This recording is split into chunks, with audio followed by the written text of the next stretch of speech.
আমরা নামি দামি স্কুলের কথা বলবো, কিন্তু দেখা গেল সেই নামি দামি স্কুলে তারা কোচিং সেন্টারে পড়ছে, তা এটা হতে দেওয়া যাবে না। আপনি হঠাৎ করে একটা গ্যারেজের মধ্যে কোচিং সেন্টার দিয়ে দিবেন, ইট ক্যানট বি। সব কিছু রেগুলেটরি আন্ডার আনতে হবে। আমাদের আপনারা জানেন যে আমরা জিডিপি 2% এবার পেয়েছি, 1,36,000 কোটি টাকা আমরা পেয়েছি, যেটা এর আগে কখনো পায়নি। প্রিভিয়াস গভর্নমেন্ট 1.39 জিডিপি পেয়েছিল, সেখানেও শুভঙ্করের ফাঁকি ছিল। আইসিটি মিনিস্ট্রি এবং রূপপুর তাপবিদ্যুৎ কেন্দ্র, সেখানে টাকা দেওয়া হয়েছিল, সেটা শিক্ষা খাতে ধরা হয়েছিল। এবার আমরা হিউজ বাজেট পেয়েছি। এই বাজেটের মধ্যে আমরা মনে করি শিক্ষক ট্রেনিংটাকে আমাদের সবচেয়ে বেশি গুরুত্ব দিতে হবে। কোচিং সেন্টারের কথা বলছেন, কোচিং সেন্টার কখন হয়? যখন আমাদের প্রতিষ্ঠানগুলো সঠিকভাবে লেখাপড়া করাতে পারে না, তখন হয়। কোচিং সেন্টার কখন হয়? যখন স্টুডেন্টরা রেজাল্ট আউট হওয়ার পরেও ভর্তির জন্য ঘুরে বেড়ায়, কাজ করছে না, এবং ওই সময়টাতে কাজে লাগানোর জন্য অভিভাবকরা কোচিং সেন্টারে পাঠায়। অর্থাৎ যেই সময়টি তাদের কোনো প্রাতিষ্ঠানিকভাবে যাওয়ার সুযোগ থাকে না, তখনই তারা কোচিং সেন্টারে যায়। সেই জন্য আমরা এগুলিকে আমরা সিনক্রোনাইজ করছি যে রেজাল্ট আউট হওয়ার পরপরই যেন ভর্তি হতে পারে এবং তাদের কার্যক্রম অর্থাৎ শিক্ষা কার্যক্রম শুরু হয়ে যায়। টিচারদের ট্রেনিং করার ব্যবস্থাটি রয়েছে। আর আমরা শিক্ষকদের ওইভাবে প্রস্তুতি নেব, ইন হাউস কোচিং।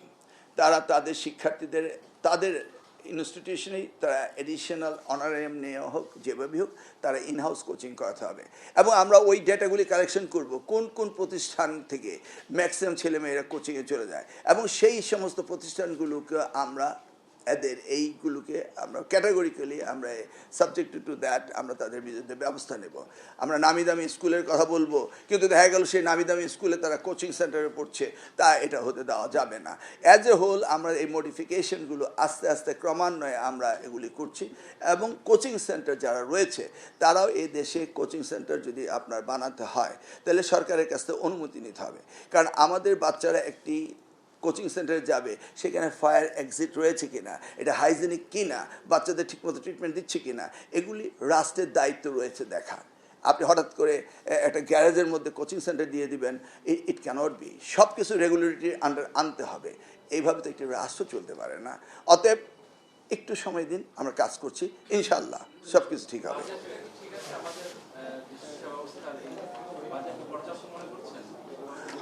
ওয়েল, আপাতত এর চেয়ে বেশি বাজেট যদি আমরা চাই, তাহলে আমরা ব্যবহারও করতে পারবো না, এটা মনে রাখতে হবে। আমরা ক্রমান্বয়ে, মাননীয় প্রধানমন্ত্রী তিনি বলেছেন তিনি 5% পর্যন্ত দিতে রাজি হয়েছেন। আমরা কি এই বছর 5% নিতে পারতাম? আমি যদি আমার নিজেকে জিজ্ঞেস করি, না। অতএব আমরা এই যে মাননীয় প্রধানমন্ত্রী দিচ্ছেন, এটা আমরা ক্রমান্বয়ে বাড়াবো। এবার আমরা 2%-এ গিয়েছি। আগামীতে আরও আমরা নতুনভাবে প্রকল্প তৈরি করব, যেগুলো আমাদের শিক্ষার জন্য ব্যাপকভাবে কার্যকরী ভূমিকা রাখবে। সেগুলি করে আমরা আস্তে আস্তে বাড়াবো ইনশাআল্লাহ।